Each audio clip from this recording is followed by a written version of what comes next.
Fala pessoal, sejam bem-vindos ao podcast Cara dos Esportes. Gabriel Martins aqui para o nosso episódio pós-carnaval. Espero que todos tenham se divertido, descansado. Vamos voltar com 2 episódios essa semana, um episódio sobre a NFL, um episódio sobre a NBA, ambos aqui no feed aberto.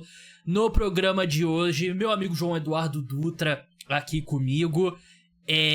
A gente vai falar sobre Combine, que pra quem não sabe é aquele evento no qual os principais prospectos do futebol americano universitário vão ser testados pelos times, passam por testes físicos, entrevistas e exames médicos. Eu e o João elegemos os vencedores e os perdedores desse evento. Antes falaremos sobre algumas das principais notícias da NFL nos últimos dias. Vamos começar pela Franchise Tag.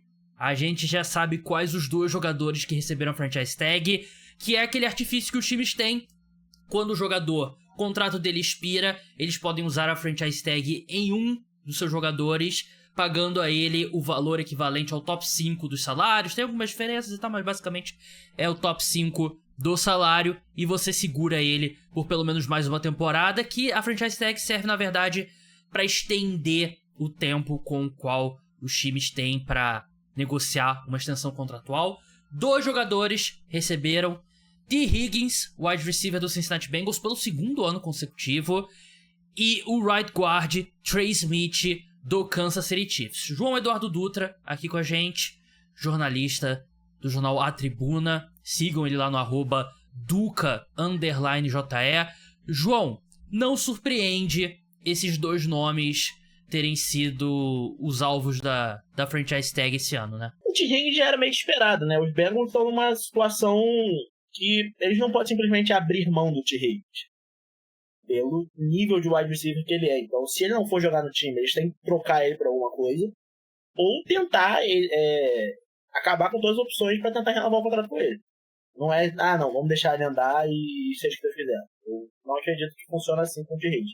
O Trey Smith eu acreditava que os times podiam abrir mão, principalmente pelo que foi o Super Bowl, né? Então, o Trey Smith é um dos melhores cards da NFL, mas eu acho que o Kansas City pensou: o que adianta a gente ter um melhor? O que adianta ter um dos melhores guards da NFL? O que isso realmente significa, né? Porque ainda assim o time foi amassado nas trincheiras. E eu acho que foi, como o Gabriel já falou algumas vezes, né? Como o Super Bowl foi uma grande palestra para explicar por que tackle é mais importante que guard. Então, mas o Kansas City Chiefs se protege aqui porque se eles não conseguirem ninguém para fazer a função de tackle, pelo menos ainda tem o Trey Smith lá. Pior seria se ficar sem os 2. Uma coisa que eu mudei muito nos últimos anos, sei lá, nos últimos 2, 3 anos, João, eu sou uma pessoa mais calma, eu diria, menos hater de running backs e tal. Você não é menos hater de nada. Tem um problema com a Franchise Tag pra usar em guard e center, porque a Franchise Tag é de todas as posições, né, da linha ofensiva. Então, você tá basicamente pagando o preço de tackle. Tá $23 milhões, esse valor que vai ser por uma margem significativa o maior salário de um guard na NFL em 2025, né? Então é muito caro. Só que a questão, acho que é o que o João falou bem, né? Você não pode abrir mão de talento se você é o Kansas City Chiefs. E outra coisa, e chega ao ponto que eu acho que eu tenho pensado bastante recentemente, não é como se o Kansas City Chiefs pudesse estalar os dedos e, em vez de pagar o Trey Smith, vamos pagar um left tackle de alto nível. Esses caras não ficam disponíveis no mercado. E quando estão disponíveis no mercado, são caríssimos. Então, o Kansas City Chiefs, se eles não usam a Franchise Tag no Trey Smith, eles teriam certeza de que eles vão conseguir, por exemplo, o Ronnie Stanley? Não tem certeza, né? Ou um left tackle de alto nível. Então, vale a pena se você é o Kansas City Chiefs. E o Tee Higgins é o que o João falou também sobre você não pode abrir mão de um cara como esse, né? E eu tava olhando aqui os jogadores que receberam a Franchise Tag na temporada passada. A gente teve, por exemplo, o Brian Burns foi trocado e o LaJarius Sneed foi trocado também. Então, o Brian Burns do Carolina Panthers pro New York Giants, o LaJarius Sneed do Kansas City Chiefs para o Tennessee Titans. Então eu acho que é algo que os Bengals ainda têm alguma versatilidade, né? Porque eles vão tentar renovar com todo mundo, com o Ja'Marr Chase, com o Trey Hendrickson e com o T. Higgins. Mas eu acho que na pior das hipóteses, eu acho que eles conseguiriam um retorno muito bom ainda pelo T. Higgins, né? Acho que pelo menos uma escolha de segunda rodada e mais alguma escolha de terceira ou quarta, eu acho que eles conseguiriam pelo T. Higgins. E a grande questão do T. Higgins, isso eu falo sem ter conhecimento de como está a situação da renovação dele, mas eu imagino que uma renovação do T. Higgins esteja atrelado com a negociação dos outros dois. Porque dos três, na minha visão, o T. Higgins é o mais dispensável. Então os Bengals não podem simplesmente esquecer que eles têm que renovar com o Ja'Marr Chase e falar assim, não, vamos pagar o T. Higgins o que ele quer, e quando chegar a hora de renovar com o Ja'Marr Chase, putz, agora não tem como renovar com o Ja'Marr Chase. Se for perder um dos dois, é melhor perder o T. Higgins. Então ela falou assim, ó, a gente vai renovar com você, mas a gente tem que atrelar as coisas aqui com o agente do Ja'Marr Chase. Falou assim, ó, isso aqui dá, isso aqui funciona, pra saber se os Bengals vão ter dinheiro pra fazer isso. Porque, todo mundo quer renovar com todo mundo, mas vão ser capazes. E a questão é, não é como se o time dos Bengals fosse o time dos Eagles, que se o time dos Eagles manter as peças deles, ele ainda é um time excelente. Se o time dos Bengals manter as peças deles, o time é bom. A defesa continua sendo muito ruim. Eu acho que, assim, dá pra você fazer uma matemática financeira em que você paga os 3 jogadores, mas eu acho que essa conta é muito difícil de fechar, justamente porque os Bengals vêm draftando muito mal, né? Qual o último jogador de impacto que os Bengals descobriram, assim, sem ser um cara óbvio, tipo o Ja'Marr Chase, né? Que foi que já é 2021, né? O draft do Ja'Marr Chase. Então, você consegue fazer essa conta, só que você precisa ter outros titulares jogando em bom nível em posição-chave, né? Tipo, os Eagles tem vários jogadores caros, né? Mas eles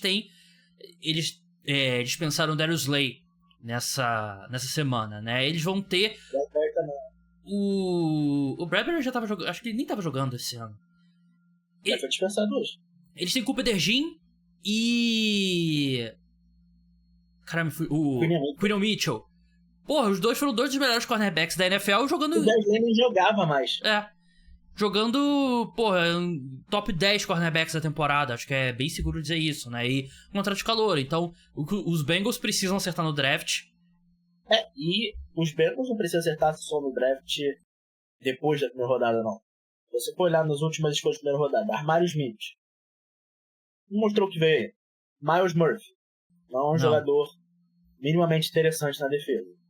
Dexton Hill, sabe quem é? Meu Deus. Não tem a mínima ideia que seja. Eles não têm. Ja'Marr Chase ou Burrow, tudo bem. Jonah Williams, Billy Price, John Royce, William Jackson. Então é muita gente. Literalmente eles só acertaram quando ficou assim, não. Primeira escolha geral de Joe Burrow, que não tem como errar. E o Ja'Marr Chase, que também era... Era Ja'Marr Chase ou Penei Sewell, né? Não tinha como errar. Então os Bengals não só tem que começar a acertar no final do draft. Eles têm que acertar, tipo, passou da 5ª escolha, é bom você acertar também. Sim. A 7ª escolha do draft não deveria ser 30% de chance de você acertar. Sim. Dá pra fazer essa conta fechar. Eles vão reestruturar o contrato do Joe Burrow, imagino.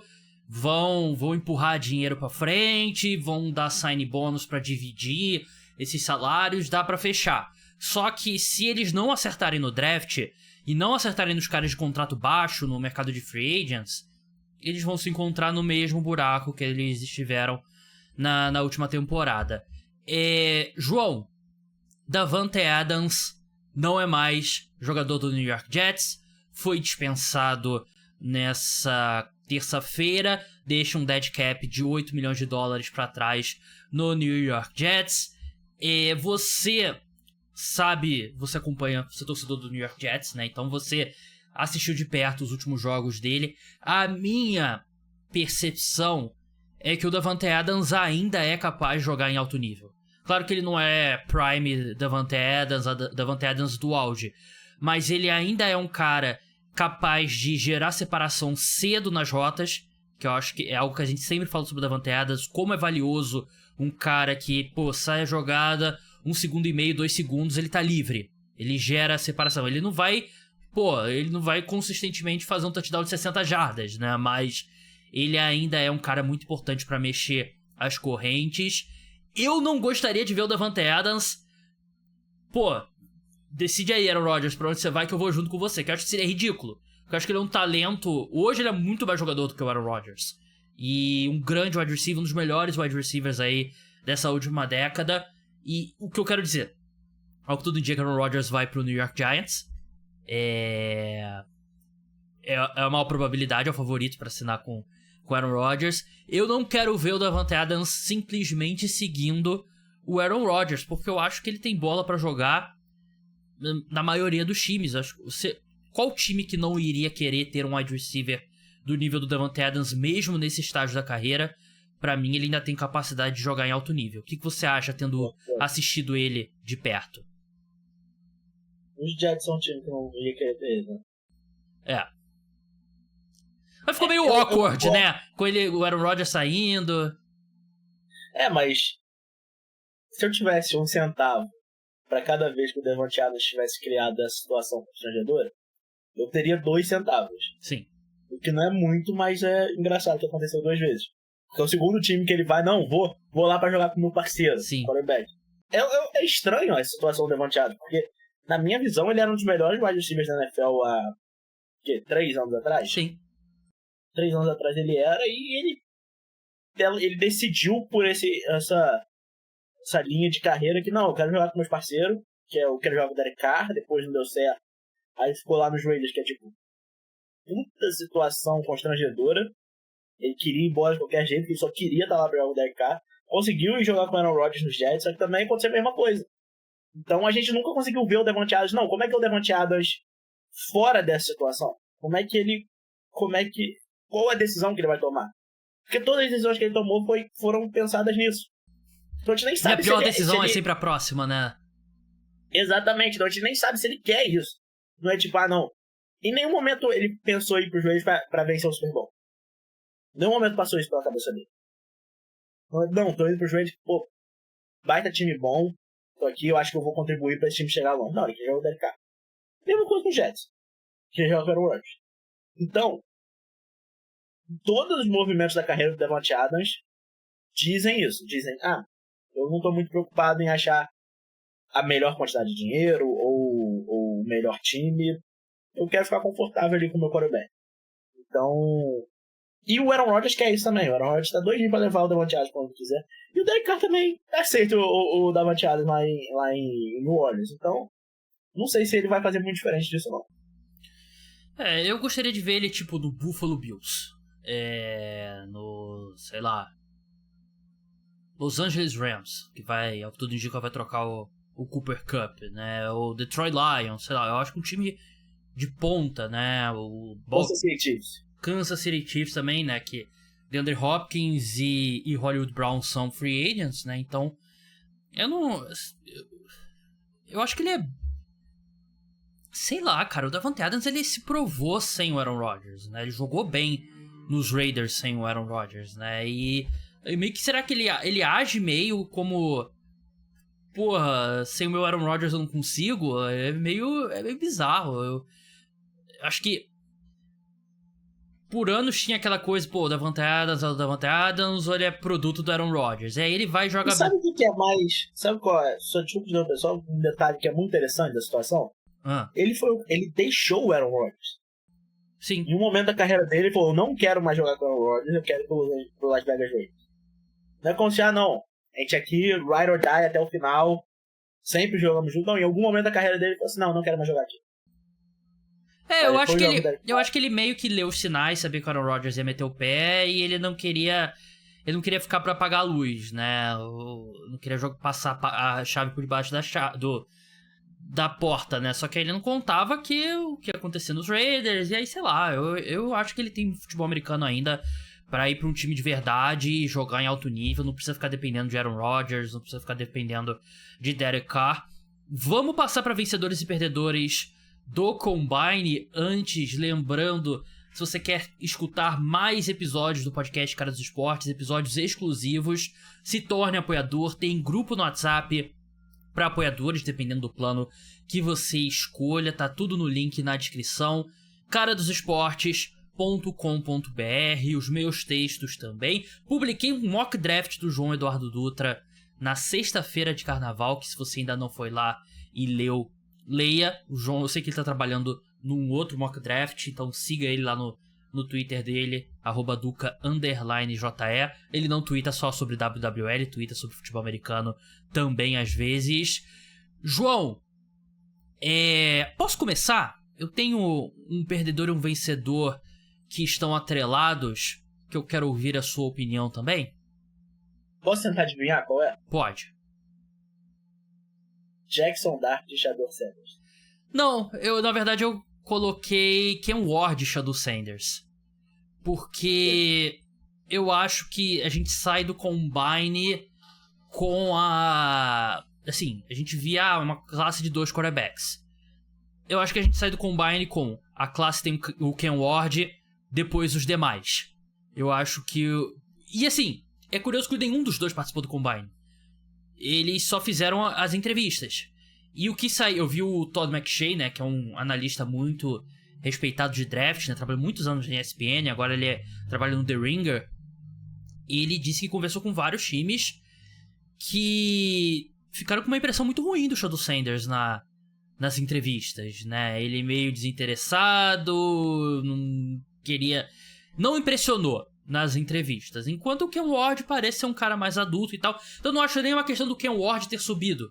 Eu acho que o Shedeur Sanders caiu, né, consideravelmente. E acho que você tem uma situação hoje que acho que eu coloco o Ken Ward como vencedor porque, assim, já era o caso, mas hoje eu diria que é impossível ele não ser o primeiro quarterback escolhido no draft, enquanto o Shedeur Sanders... E outro ponto importante, esses caras de draft estavam todos lá em Indianápolis. Todo mundo lá conversando, indo lá naquela churrascaria lá que todo mundo vai, que é famosa, que tem negócio do camarãozinho lá com molho, que é famoso e tal. Esqueci o nome que aparece até em Parks and Recreation, né? Aquela série que eu e o João gostamos. Sai todo mundo de lá. O que acontece nesses primeiros dias? Mock draft com Shedeur Sanders 7, Shedeur Sanders 8, Shedeur Sanders 6, Shedeur Sanders caindo. Então, não me parece coincidência. Me parece todo mundo conversando ali. Poxa, do Sanders, o pessoal não tá impressionado com a parte atlética dele e tal. Então, eu acho que o Shedeur Sanders é um dos perdedores. E o Ken Ward acaba sendo um dos vencedores. Porque ele e tem um degrau, parece. Eu botei o Shedeur Sanders como perdedor também. E eu acho que até mais que... Não mais. Eu acho que as entrevistas contaram muito. Pelo tudo que a gente viu, o Shedeur Sanders não foi muito bem nas entrevistas. E o que era um pouco esperado. Porque a grande questão do Shedeur Sanders era mais, tipo, o entorno dele. E quanto isso impactou na pessoa que ele é. E aparentemente bastante. Aparentemente alguns descreveram ele como arrogante, como... não foi bom. Mas era o que a gente tinha medo sobre ele também, né? Exatamente. Mas eu acho que a grande questão pra mim do Shedeur Sanders é... Eu acho que a arrogância dele começou no momento que falou assim, não, eu não preciso fazer nada no combate. E em nenhum momento me pareceu que ele era um cara... Sério que você não precisa fazer nada? Sério que você acha que você tá na posição de não fazer nada? Sério? Eu acho que ele superestimou quanto ele estava sendo cotado nesse draft. Eu e o Gabriel começou o Washington diante, não fazia nada no draft. Fazia sentido. Nenhum running back vai passar o Washington diante. O Abdul Carter, embora ele tenha tido problema da lesão, ele não fazia nada no draft. Fazia sentido. O Shedeur Sanders fazia sentido pra ele. Primeiro que ele não era nem o primeiro quarterback no board. Ele estava atrás do Ken Ward. Então seria uma boa chance para ele tentar passar o Ken Ward. Uma vez que o Ken Ward, como o primeiro quarterback do board, não ia fazer nada no combate. E rapidinho, eu acho que... sobre o Shedeur Sanders, eu acho que você tem várias questões físicas sobre ele, sobre atleticismo e tal, e força do braço, que ele... Claro que o quarterback combine não importa tanto, mas se ele vai bem nos testes físicos, se ele vai bem nos testes ali, passando a bola e tal... Pode ser um efeito Zach Wilson, né? Aquele passe dele no Pro Day de BYU, mas acho que poderia ajudar ele, né? Só que também pode ser uma questão, ele é o cara que... Pode ser que ele não esteja preocupado em maximizar o quão alto ele vai sair no draft, né?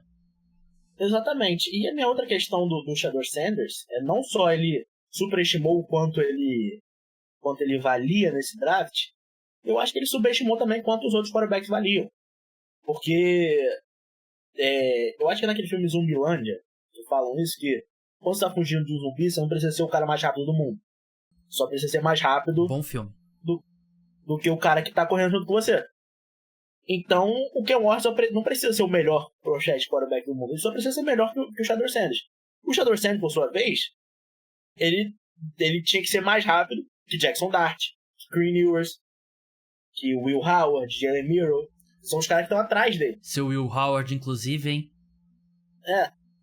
Mas... Não vai comentar? Ele parou. Quarterback da sua universidade, Ohio State? Não vou comentar. Mas... Fez um péssimo combine, pra quem tá escutando e não sabe. Tem um videozinho dele bom lançando a bola. Do Zach Wilson também. Exatamente, Zach Wilson foi de segunda escolha geral. Mas o Shador Sanders parou nessa corrida. Ele simplesmente deixou todo mundo chegar perto dele. E o Ken Ward não tá preocupado, porque todo mundo chegou mais perto do Ken Ward, mas tem o Shador Sanders entre eles. Como diria Galvão Bueno, chegar uma coisa, passar é outra. Mas assim, hoje, pra gente encerrar essa parte, você acha que a distância do Ken Ward pro Shador Sanders é maior ou menor que a distância do Shador Sanders pro Jackson Dart? Eu acho que a distância do Ken Ward pro Shador Sanders é maior hoje. Eu acho que o Jackson Dart chegou. Eu não ficaria surpreso de o Jackson Dart ser selecionado antes do Shador Sanders. Porque o Jackson Dart trabalhou no combate. Foi lá, lançou bola, correu. E fez tudo bem. Então, por isso eu até botei o Jackson Dart como um dos meus vencedores. E assim, o pessoal já tem uma... Muita gente tem uma indisposição contra o Shador Sanders. Então, só precisa de um time que o General Manager já não era muito fã do Shador Sanders e que o Shador Sanders não foi bem na entrevista, como a gente ouviu de vários relatos de pessoas falando que ele não foi bem nas entrevistas. Precisa de um desse cara olhar pro Jackson Dart e falar, pô, eu gosto desse Jackson Dart, entrevistou bem, testou bem e tal. Então só precisa de um desses caras pra o que pode parecer impossível agora, pra isso acontecer na vida real. Ainda falta o quê? Falta um mês e meio pro draft ainda. Quase 2 meses. É. Mas, não sei, eu botei Jackson Dart como vencedor porque, de novo, numa corrida que o Shador Sanders parou, o Jackson Dart, por menor que seja a velocidade dele, por menor que seja a distância percorrida, ele moveu algumas casas à frente no combate. O Shador Sanders ficou parado. Então, pra mim, isso é uma vitória, porque, como você falou, precisa de um time só. E o Shador Sanders não fez nada pra se ajudar e o Jackson Dart fez. Você quer passar por um perdedor ou um vencedor na sua lista? Eu queria passar por um perdedor extra que eu botei, que é só pra gente citar, só porque não tem como não citar no negócio, mas não tem nada a ver com o Combine. Abdul Carter. Sim. Abdul Carter, que na minha opinião, na semana do Combine, estava bem estabelecido como a primeira escolha geral. Parecia que ia ser ele. E aparece uma lesão de estresse no pé que pode tirar a primeira escolha geral dele. E não tem nada a ver com drill, não tem nada a ver com teste de atleticismo, mas são coisas que acontecem. Então, eu acho que foi uma semana ruim pra ele. A gente conversou sobre isso. Não sei se foi, agora eu não lembro se foi no podcast ou se foi no... Então não foi. Você selecionar um edge rush com uma lesão no pé, com a primeira escolha geral, quando você precisa de um quarterback, é extremamente assustador. Porque edge rush, aí a gente vai falar sobre esse ponto mais pra frente, é uma posição que você precisa ter atleticismo. É uma das posições que mais se traduz, né? Atleticismo pro desempenho em campo, né? E se você não tá com seu pé firme, é muito difícil você ter essa potência, né? Então, eu concordo com você. Só que até a gente tava conversando antes de começar a gravar, né? A gente tem ouvido muitos boatos de que o Tennessee Titans estaria negociando a primeira escolha geral com o New York Giants, né? E com outros times, né? Até um amigo meu que estava no Combine disse que era a grande conversa no final do Combine, né? Que Giants e Titans podem fazer uma troca. E, de novo, uma bola que eu levantei aqui no podcast, tá? Que eu acho que meu palpite continua. Eu acho que os Giants eventualmente vão subir pra primeira escolha geral e vão contratar o Aaron Rodgers. Esse aí eu não tenho o que fazer, né? Só se eu botar fogo... Como é que... Uma mosca voando aqui. Botar fogo no meu corpo na frente do do Joe Shane, do filho dele, pra acabar com o futuro da família, né? Para os caras ficarem eternamente traumatizados. O Joe Shane acabar com o futuro dos Giants, que nem ele acabou com o Hard Knocks da NFL.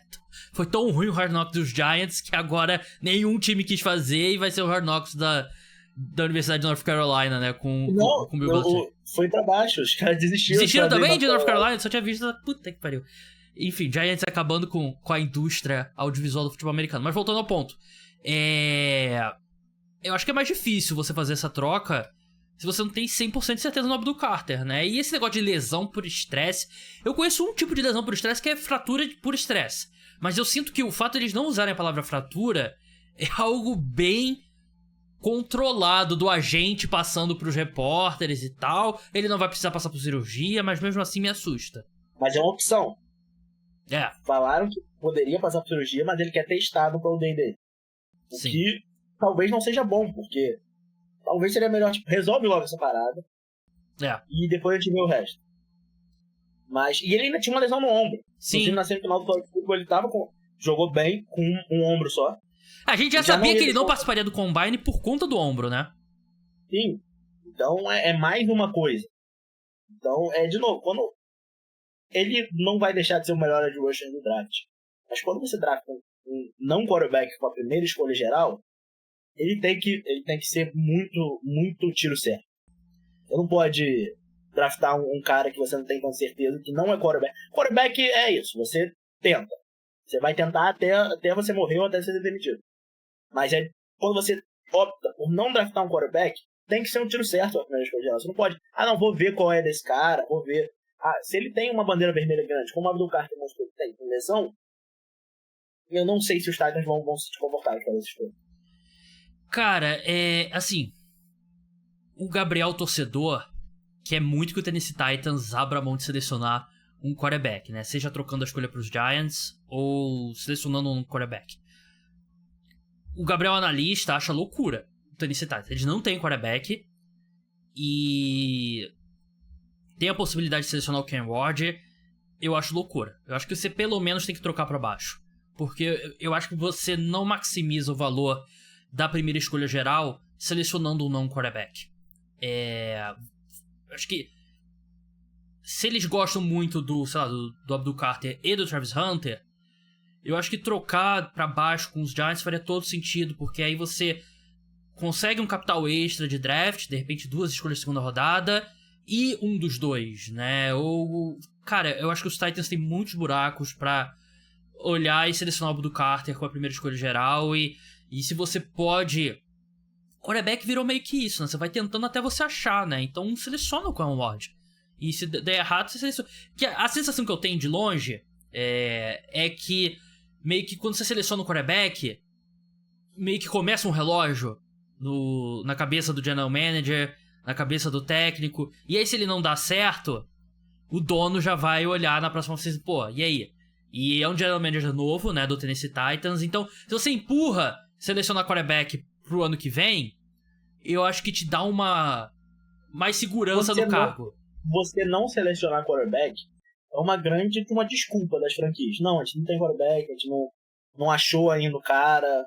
Então, é isso. E por mais que eu e você a gente acredita que quarterback você vai selecionando até você achar ele, o histórico não diz isso.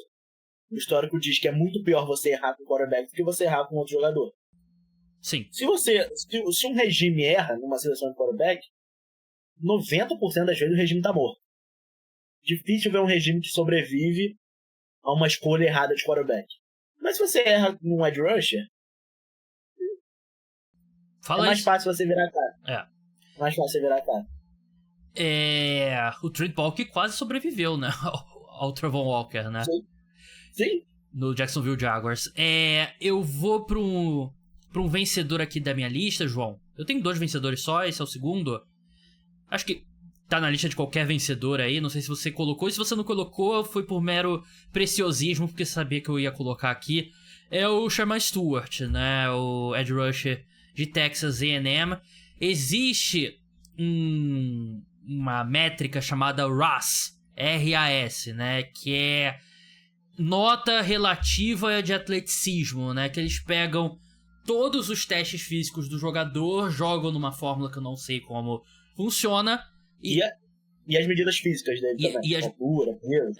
E as medidas todas e tal, e dá um número de 0 a 10. O Sherman Stewart, 9.9. Que se fosse no Carnaval do Rio de Janeiro seria uma nota ruim, mas se tratando de Haas, é um número espetacular. Ele chegou um momento... Ele tem um safety que teve 10 esse ano, né? Mas eu acho que pra edge rush o atleticismo é bem mais importante do que safety. Um dos melhores combines, assim, que a gente viu em muito tempo. Eu acho que ele se ajudou muito, porque ele era um cara que... A produção dele em termos de sack é bem baixa. Ele é um cara com um número de pressões altas, né? Tem bastante pressões, mas não muitos sacks. E ele tava meio que na massa ali, com uma distância bem grande pro Abdul Carter e tal. E eu acho que com esse desempenho no Combine, ele se colocou numa posição pra potencialmente ser o segundo edge rusher selecionado, né? Porque, por mais que... Eu acho que a produção dele, em termos de sack, realmente não é boa, mas o fato de ele ter um número significativo de pressões me faz acreditar que ele é um bom pass rush e vai ser um bom pass rusher na NFL. E pra edge rusher, ou você tem ou você não tem atleticismo. E ele é um dos melhores atletas, vai ser um dos melhores atletas da posição na NFL, e eventualmente ele vai chegar lá. Eu acho que eventualmente ele vai se tornar um bom edge rusher, ou quem sabe ótimo. Mas eu acho que esse atleticismo dele dá um piso alto pra essa escolha. E eu acho que ele se ajudou muito. Concordo plenamente. Eu botei ele como maior vencedor do draft. Se eu não me engano, eu acho que o rise dele fechou com 10. Eu acho. Eu vi 10 inicial, depois caiu pra 9.9. Não sei como é que foi. Não. Eu acho que chegou a fechar em 10. Mas tudo não oficial ainda. Mas... E eu acho que a grande questão é... A gente já viu isso acontecer outras vezes. A gente já viu o Trayvon Walker chegar a ser a primeira escolha geral depois de botar um 9.9 no Rush. Era um cara que não tinha ali não tinha a produção para ser a primeira escolha geral, mas é um outro nível de atleticismo. E as franquias da NFL, todos se acham os melhores do mundo.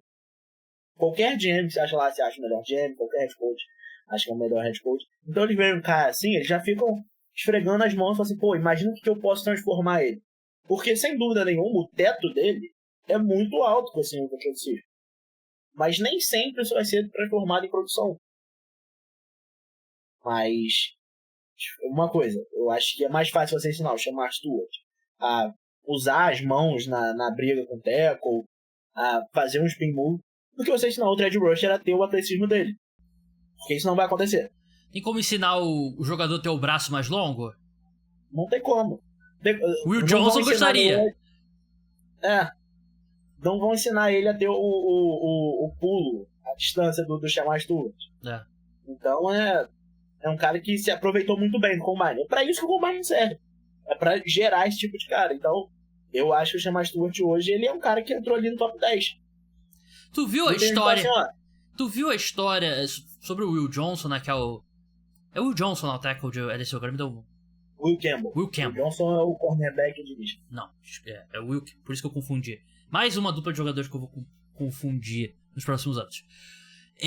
Todos os jogadores, parece, de linha ofensiva e tal, que mediram no Senior Bowl, parece que mediram, tipo, meia polegada a menos, né, de envergadura no Combine, né? Pô, o que aconteceu com a fita métrica, né, lá no Senior Day, né, cara? É tipo aquelas medições de universidade, né? Isso acontece muito na NBA. Tipo, o Zion, no site de Duke, ele tinha 6,8 de altura, né? Aí chega a média na NBA 6,5, né? É sempre isso, achei bem curioso isso. E é por isso também que um monte de cara não faz nada no Combine pra fazer no Pro Day. Porque no Pro Day são as universidades que contam. Então quem tá ali apertando o botãozinho dos 40 jardas é a universidade. Então se você apertar 1 milésimo de segundo antes dele passar na linha, então tira os 40 jardas mais rápido. E tem aquela história também da... repetição no 10, Tá lá o cara puxando, né? Fazendo força com ele, né? Eu lembro na época da pandemia que era muito mais fechado esses Pro Days. Pô, tinha os Pro Days que os vídeos de 40 jardas era um vídeo reto, assim, virando pra frente. Tipo assim, pô, isso aqui não tem 40 jardas. Os caras não correram 40 jardas aqui. Não, tem história de que eles pintam o campo e fazem, tipo, tiram um pouquinho aqui, um pouquinho aqui. Aí tem, tipo, 38 jardas, as 40 jardas, né? Aí tudo é não oficial, porque é Pro Day. Tipo, saiu no Pro Day, tipo, não, esse cara aqui correu o tiro de 40 jardas em 4 minutos e 0. Em 4 segundos e 0. Que é isso? 4 minutos seria eu no tiro de 40 jardas hoje em dia. Ele é um cara que, assim, um cara que não tem por que participar do Pro Day. Acho que ele já sacramentou tudo que ele precisava, né? Agora é curtir a vida até chegar o dia do draft. João, tem mais algum vencedor ou perdedor aí na sua lista? Eu tenho mais 2 perdedores e um vencedor. Por favor, então. Eu tenho 2 perdedores ainda. Que é os perdedores, que acabou com o vencedor? Aham. Eu tenho que citar, né? Tyus Johnson. Sim, tá na minha lista também. Eu tenho os números aqui. O wide receiver mais leve da história. Jogador mais leve do Combine. Segundo jogador mais leve do Combine, pelo que eu vi aqui. 69,8 quilos. Não é um peso muito bom pra jogar na NFL. Mas você parou e pensou, tá bom, nesse peso o cara é uma flecha em campo. Sim. Baita tiro de 40 jardas medíocre. Muito. Então era um cara que tava ali na disputa. Pô, será que eu consigo entrar na primeira rodada? Tem um teste muito ruim. E acontece. Então, e de novo, são coisas que a gente sempre fala. O Tyus Johnson, ele achou que ele ia correr mais rápido que eu. Ele não correu o tiro de 40 jardas todos os dias antes. Pra saber quanto que ia ser.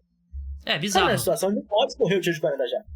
Não, é bizarro, né? É mais um motivo pra nossa consultoria, né, João? Que um dia tem que sair do papel, cara. Porque ele não pode. Assim, tem 2 opções. Ou ele não corre o tiro de 40 jardas, porque ele foi bem nos testes de agilidade, né? Ele tem, acho que o 3 cones dele foi o melhor de wide receiver. Ou então, ele corre, viu o tempo que deu, mão no posterior da coxa.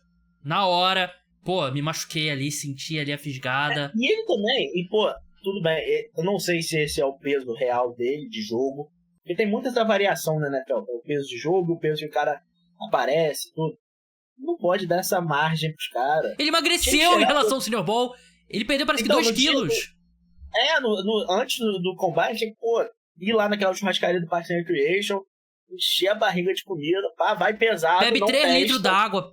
Bebe 3 litros d'água. Vai pesado. Porque o cara ali faz muita diferença na questão monetária. Isso pode ser a diferença dele se draftar na primeira rodada ou na segunda. Não, é muito bizarro. É bizarro ele ter corrido. Porque não tem como ser surpresa. Não tem como ser surpresa. Que ele, beleza, ele não sabia que ele ia correr isso. Ele achava que ia acontecer um milagre, ele ia correr 4,40. É bizarro. Exatamente. Então foi uma semana ruim pro Tyus Johnson. Eu acho que falta inteligência pra alguns jogadores, né, cara? Porque, assim, o cara tá treinando, ele tá sabendo quanto ele tá correndo. Ele tá recebendo, ou ele tá recebendo conselho ruim, ou ele não tá sendo realista quanto a ele mesmo. Por exemplo, a Isaiah Bond, wide receiver da Universidade do Texas, que é um dos perdedores aqui da minha lista. Por que ele tá falando na entrevista antes que ele vai bater o recorde do Xavier Worthy? E, ele correu um bom tempo, ele correu 4,39. Não é o wide receiver. Que virou o 4,39 dele. É o pior 4,39 da história. Bom tempo. Mas virou um péssimo tempo no momento que ele fala isso, porque tudo é expectativa. Tudo é expectativa. Então, quando ele fala isso, ele fala assim, então você vai correr 4,20. Que a gente espera. E quando você corre 4,39, é bem acima do 4,20 que a gente estava esperando. Então, cara, é uma situação... É bizarro, ele não foi o wide receiver mais rápido da Universidade do Texas no Combine. Só que 4,39 é um tempo muito bom. Só que ele falou que ia bater o 4,21 do Xavier Worthy. Que não é possível que ele... Assim, vai parecer absurdo. Se ele correu 4,39, ele nunca correu 4,21 na vida dele. Exatamente, ele não correu menos que 4,21. Não é possível. Ou então ele tava correndo numa pista que não tinha 40 jardas. Disseram pra ele que tinha 40 jardas e não tinha. Mas assim, eu entendo um pouco porque atleta profissional, ele tem que ter um pouco de confiança irracional.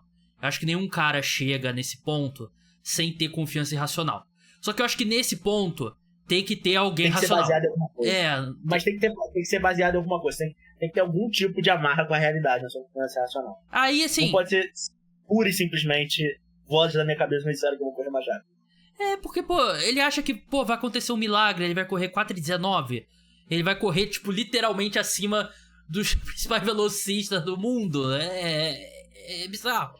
E ele acabou que ele se prejudicou na percepção, porque 4,39 de novo, é um tempo muito bom. E quanto ao Tess Johnson, cara, se você é um cara de 69 quilos, acho que ele não tem nem 1,80m, né? Deve ter 1,78m por aí. E... Ele é um ser humano pequeno. E, você não tem velocidade elite em linha reta, você não vai ser um cara no primeiro dia e você provavelmente não vai ser um cara no segundo dia do draft também. A grande questão é, tipo, o que essas medidas dizem?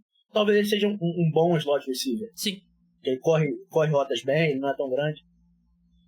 Um slot receiver de menos de 70 quilos, ele vai sobreviver na NFL? Porque ele não é aquele cara que vai ficar na beira do campo, vai sair do campo na jogada. O slot receiver ele vai jogar pelo meio. Sim. Então quer dizer que ele vai estar apanhando os linebacker, vai estar apanhando de safety, vai apanhando todo mundo. Então ele é um cara muito franzino pra isso.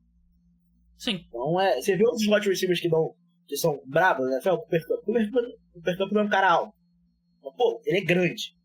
Ele é forte. Então como eu já disse, a semana ruim pro Tess Johnson. Esses wide receivers, rapidinho, esses slot receivers, eles costumam ser mais fortes, né? Tem um biotipo um pouco mais de running back do que de wide receiver de exterior, né? Tipo o Jarvis Landry, que era um cara de slot, né? Ele é um cara muito forte, né? Esses caras. E ele vai levar, como você falou, vai levar porrada ali com esse peso, com essa altura. É foda. Exatamente. Então mas são coisas que, ele tinha que ter um dia antes do combate pesado, deu 1,70m, tô passando mal, não vai dar pra ele não. Foi mal, rapaziada. Nisso que entra a consultoria Dutra Martins, consultoria de esportes. Uma coisa que não acontece mais tanto, mas, por exemplo, no Madden acontecia direto, é o cara simplesmente faltar o combine. Eu acho que isso é ponto de aula. Não vou no combine não. E, tipo, tem muita gente que vai e não faz nada. Esses caras são uns bocheiros. Não tô nem pra ele. Quero o cara que falte, que não vá. Esse eu tô interessado. O TJ poderia ter feito isso. Seria mais inteligente. Mas, passando para outro vencedor, Armand Membou, offensive tackle de Missouri. Eu acho que ele fez um caso excelente para ele virar o melhor tackle do draft. Ou o primeiro tackle a ser draftado. Porque é um nível de atleticismo diferente de Will Campbell, de Kelvin Banks, de Josh Simmons, que nem treinou porque ele tá machucado. Então, o Will Campbell tem o problema dos braços. Kelvin Banks tem alguns outros problemas, testou muito mal também. O Armand Membou, você bota ele numa posição que... Eu vi gente comparando o combine dele com o combine do Tristan Wirfs. Né, que o Tristan Wirfs saiu, que foi muito bem. Uhum. Ele é um cara de 330 libras, o Armand Membou. Correu abaixo de 5 segundos no tiro de 40 jardas. Que é de outro nível. Então, eu tô até procurando aqui o rise dele, mas se eu não me engano foi tipo 9,83. Então eu acho que foi um excelente. E numa classe que eu acho muito boa de offensive tackle, mas que 9,89 do Armand Membou. Então eu acho que ele pode se dar bem nessa. E sem contar que quando a gente olha pro draft, qual é o primeiro time ali desesperado com o offensive tackle? New England Patriots. Desesperado. Eu acho que o New England Patriots não vai de offensive tackle, você acha que vai? Não, eles estão desesperados por tackle, mas eu acho que eles não vão de tackle. Eu acho que o time desesperado que vai de tackle, Chicago Bears. Isso. O Chicago Bears já mostrou algumas vezes que eles levam bastante conta ao atleticismo dos seus jogadores. Sim. Então eu acho que foi uma... Eu acho que o Armand Membou, ele conseguiu talvez ter entrado nessa conversa para ser o melhor tackle do draft. O Will Campbell, né? Essa questão de você, o braço curto e tal. Você não vai selecionar um cara que você pense que ele vai ser guard na NFL. Ou então você pode pensar de outra forma. É um cara que ele pode ser tackle, mas se ele der errado como tackle, ao que tudo indica que ele vai ser um guard muito bom. Exatamente. Eu acho que a questão do Will Campbell passa um pouco por isso também. Eu acho que vai ter muito time que fala assim, não, ele é tackle. Mas vai estar... É que nem aquela foto do Faustão rindo e tem o Faustão sério atrás. É tipo, não, ele é tackle, vai ter o cara assim. Era um pouco assim com o Skoronski, né? E acabou que ele tem se Um firmado. monte de Skoronski, Rashawn Slater, todos esses tackles com braço curto. Em algum momento o pessoal fala assim, se der errado a gente bota ele de guarda e vê qual que é, né? É porque a gente lembra dos casos que dá certo, né? Eu não me vem à cabeça o que deu errado, mas eu sei que o Rashawn Slater é um cara que se tornou um tackle muito bom, mas tinha questão do braço, né? O Peter Skoronski também, que ainda é jovem, acho que é difícil o próprio dizer. Tristan Wirfs, eu não lembro se o braço dele era exatamente problema, mas o Tristan Wirfs era um cara menor. Tanto é que existia a comparação, tipo, Tristan Wirfs e Mekhi Becton. O Mekhi Becton é um absurdo, gigantesco. Exatamente. Acabou que o Jets falaram o Mekhi Becton não fez o Tristan Wirfs. O Mekhi Becton é um cara que, assim, me surpreende ele ter virado um bom guard com os Eagles, porque eu acho que é meio que... Sei lá, eu acho que ele ser um bom guard meio que desvaloriza a posição, porque ele não tem biotipo, ele tem 0 biotipo de guard. Porque ele é muito alto. E guard você pensa que ele tem que ter um... Ele é muito grande, ele não é só alto, ele é grande. Mas você pensa que guard você tem que ter um pouco o centro de gravidade baixo, né? E ele tem tipo tem 2 metros de altura. E ainda assim ele conseguiu jogar bem como guard, né? Eu acho que esse Super Bowl não foi bom pra classe de guard, né? Verdade. Eu acho que o Mekhi Becton meio que mostrou, tipo, talvez um tackle ruim seja um guarda acima da média, né? Um tackle ruim foi um bom guard e um guard top 5 foi um péssimo tackle, né? Então acho que aumentou, né? Porque o Joe Thuney, né? O que me leva à questão, tipo, eu acho que isso pode até refletir no draft. Eu acho que o pessoal vendo isso vai ser tipo, faz 0 sentido draftar um guard na primeira rodada. Se eu preciso urgentemente de um guard, drafta um tackle. E vê o que acontece, passa alguém pra dentro. Porque se você tiver 2 tackles bons, os guards vão jogar bem. Não importa nem se eles são os melhores do mundo. O que tudo indica, o Giants vai botar o Evan Neal de guard esse ano, né? Então aí, ó, mais um. E assim... Então, quantos caras a gente já não viu que, tipo, mortos como tackle foram pra dentro. E não tô nem falando, viraram excelentes. Mas, tipo, não, ele virou uma pessoa ok, né, às vezes você tem 2 tackles, você tá precisando de um guard, seleciona outro tackle, né? Que joga ali de guard e se precisar, joga de tackle. Tu tem um tackle bom e um tackle mais ou menos, que precisa de guard, você seleciona outro tackle, na esperança de ter 2 tackles bons, pega esse mais ou menos e bota no meio da linha. Chances são de que ele vai ser um pouco acima da média. Verdade. Antes da gente passar pros últimos perdedores, você que tá escutando o podcast no Spotify, deixa 5 estrelas, é muito importante pro programa, segue lá também.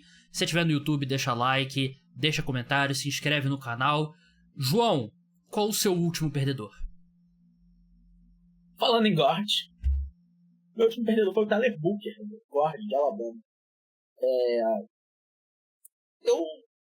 Guard não é uma posição necessariamente que você tá olhando, olha o atleticismo desse cara aí. Mas historicamente ruim o rise dele, 3.93. O rise do Tyler Booker, ele era um cara que estava sendo esperado para ser draftado na primeira rodada. O quão a sério você vai levar um tiro de 40 jardas de um guard? Provavelmente não muito. Porque é a única vez na vida dele que ele vai correr 40 jardas em linha reta. Acho que nenhum guard da NFL deu um tiro, correu 40 jardas numa jogada em campo esse ano. Exatamente, mas o tiro de 10 jardas é mais interessante para você analisar no ofensivo, porque é mais a explosão. O quanto você consegue explodir na hora do bloqueio, que é o que importa pro guarda. Então é o tiro de 10 jardas que é a explosão dele. O que ele faz depois de 10 jardas, é o que importa. Tyler Booker, o tiro de 10 jardas dele, 1.96. O mais lento da história de um guarda no combate. Será que eu ou você conseguiríamos passar de 1.96? É uma questão... Ele baixou do nível de atleta profissional pra estar ali nessa marcha. Talvez ele seja o atleta não profissional mais rápido do mundo. Nessa situação. Mas 1.96... A gente viu caras fazendo esse tiro de 10 jardas 1.7. E não tem muita discrepância desse tiro de 10 jardas. Porque, de novo, 10 jardas. Ele faz 1.96, é o mais lento da história. Ele foi o único offensive tackle que não conseguiu passar dos 8 pés no pulo à distância. O único offensive line, tackle ou guard. Todos eles falaram assim, não, a gente consegue passar de 8 pés. Ele não conseguiu. Então é historicamente ruim o combine dele, principalmente na posição de guard. E o que eu acho que a grande questão é você... Tudo bem, ele continua sendo um bom guard na fita, ele continua sendo um cara grande, eu acho que ele vai dar certo, né? Mas tem uma variedade de sistema de jogos, você não pode ter um cara desse na sua linha ofensiva. Verdade. Basicamente, Como todo mundo quer spread offense, Kyle Shanahan, você corta ele do... Exatamente. Como é que o Kyle Shanahan vai botar um guard desse no negócio? Ele vai... Não, vem cara, você tem que correr aqui 20 jardas pra bloquear pro Christian McCaffrey no fundo do campo enquanto ele tá correndo. E, chefe, não dá. Não dá pro Tyler Boyd fazer isso. Então, se você tiver aquele esquema paradão lá, que o seu guarda só vai ter que ficar lá protegendo, sendo um corpo grande, talvez eu acho que ele vai dar certo, mas uma série de times que tem uma ideia diferente do futebol americano, você não tem como a gente draftar esse cara. Não tem como botar esse cara em campo no nosso esquema. Ele cortou pelo menos metade dos times que poderiam selecionar ele, né? Porque todo mundo faz alguma variação de corrida em zona e tal, e puxa muito guard, e isso aí realmente parece que não ia se encaixar muito nele. Posso fazer o meu último perdedor? Claro. Eu acho que o Combine é um perdedor esse ano, João. E não digo isso porque caiu no carnaval, não é por causa disso. É porque eu e você acompanhamos há bastante tempo, né? Cada vez mais os principais jogadores não estão testando no Combine, né? E eu acho que a gente tá caminhando para um mundo que vai ser mais como o Combine da NBA, né? Que os jogadores ali que estão cotados para ser no topo da loteria, os caras não participam de Combine, né? Eles fazem um outro teste particular com times e para um cara como você falou no começo, né? O Ashton Jeanty, ele tinha muito mais a perder do que a ganhar, né? Ele como running back, ele não vai subir muito mais do que ele já subiu. E ele tem muito mais a perder se ele fizer um teste ruim. E fora que todos esses jogadores, participando ou não, eles estão treinando. Só que os caras que participaram do Combine, eles passaram os últimos 3 meses treinando. Eles não estavam treinando futebol americano. Eles estavam treinando para o Combine. Eles estavam treinando tiro, teste de agilidade, supino, salto e tal. Eles não estavam treinando futebol americano. Eles estavam treinando para aqueles testes e agora voltarão a treinar para futebol americano. Só que aí, se você tá numa situação confortável, eu entendo muito esses jogadores. Pô, por que eu vou ter esse fardo de ter que fazer esse treino totalmente diferente, arriscar uma lesão, quem sabe, pra algo que eu tenho muito mais a perder do que a ganhar. Então eu acho que vai ser uma tendência, cada vez mais a gente vai ver, quer dizer, cada vez menos os principais jogadores do draft vão testar no Combine. E eu acho que também tem um pouco da elevação dos Pro Days, né? Vai acabar virando um evento também. Então... Eu acho que é inteligente pros caras. Assim, é chato, perde o evento, mas eu acho que é inteligente pra eles. Exatamente. Então, pra que um cara vai fazer a mesma coisa que ele vai ter que fazer no Pro Day dele? No Pro Day dele ele faz no ambiente controlado, no ambiente que ele conhece, com os jogadores que ele conhece, com os técnicos que ele conhece. Então, não foi um bom ano pro Combine. Menções honrosas? Eu só acho que assim, os dias de Ja'Marr Chase participando de Combine, Justin Jefferson e tal, esses dias acabaram. Então, o Combine eu acho que é a chance para o cara que vai tentar quebrar o tiro de 40 jardas. Guardado as devidas proporções, porque o Combine ele tem algum tipo de relevância na vida desses caras pro futuro, não só naquele momento, não é só quebrar o recorde de tiro de 40 jardas, o que isso representa para ele no draft, mas me lembra um pouco o torneio de enterrado da NBA. Que não vai os melhores jogadores, vai só o cara que sabe enterrar. O Mike McClung da vida, que não é um jogador de basquete profissional, é só um cara que é bom enterrando a bola de basquete. Não, você tá errado, ele é um jogador profissional de basquete porque ele recebe dinheiro pra jogar. Ele só não é um jogador da NBA. Exatamente, então ele é um cara que tipo, vai isso. Então vai lá os especialistas. Pô, quem é o cara que pode tentar quebrar o tiro de 40 jardas? Esse cara faz sentido no combine. Quem é o cara que vai muito bem no bench press? Então esse cara faz sentido. Pros outros, é o que a gente sempre fala. Pô, mano, você não vai testar bem? Não teste. você tem a opção de não fazer os drills. Então, o cara que vai lá, o wide receiver, vai correr o tiro 40 jardas, vai correr o tiro lento, não faz sentido você correr esse tiro. Então, eu acho que cada vez mais a gente tá passando por isso. E talvez o Shadow Sanders tenha gerado um novo tipo de não fazer as coisas, né? Se você pode ser presumido como um cara arrogante, não entreviste. Pô, você nem que tá em Indianápolis, ele. Exatamente, não entrevista. Ah, mas ele não entrevistou com a gente, então a gente não tem como saber. Pô, é melhor não saber do que saber que eles não gostam de você. Verdade. Suas menções honrosas, João. Dos vencedores, Damian Porter, cornerback de Iowa State, Nick Emowoody, safety de South Carolina, talvez. Eu vi gente falando que ele passou o Malachi Starks, que teve um combate muito bom. Acho que ele foi um safety com Rise 10. O Darian Porter, Rise 9.99. Ali, lista de Shamar Stewart. E como perdedores, Isaiah Bond, teste, Malachi Starks, safety de Georgia. Eu botei o Jalen Milroe, quarterback de Alabama. Mão pequena, né? O Jalen Milroe... Oi? Mãozinha, né? Não só a mãozinha, ele não fez os testes físicos e fez os testes passando a bola. E é meio que o problema dele.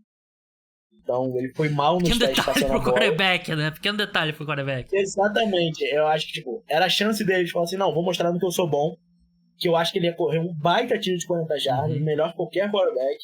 E o pessoal, nossa, olha o atleticismo dele, imagina o que eu posso fazer com ele. E ele decidiu não fazer isso e só passar a bola, que não é tão bom assim.